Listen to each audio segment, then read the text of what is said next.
આજે સવારે પંજાબના આદમપુર એરફોર્સ સ્ટેશન પહોંચ્યા પીએમ મોદી, જવાનો સાથે કરી મુલાકાત। પીએમએ કહ્યું, દેશ માટે સેનાના કામ માટે રાષ્ટ્ર હંમેશા આભારી રહેશે।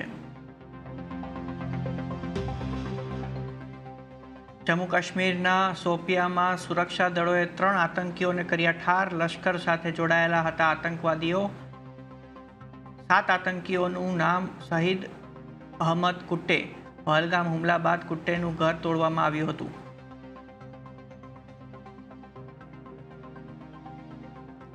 ઓપરેશન સિંદૂરની સફળતા પર બીજેપીની દેશભરમાં તિરંગા યાત્રા। 10 દિવસ સુધી ચાલશે યાત્રા।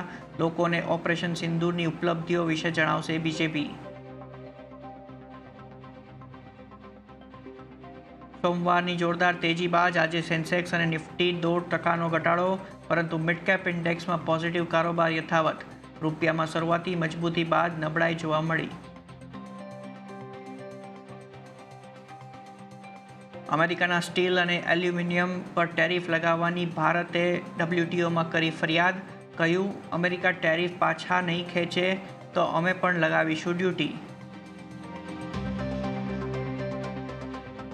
અને ધોરણ 12 CBSEનું 88.39% પરિણામ જાહેર। ગુજરાત CBSEનું 92.96% પરિણામ।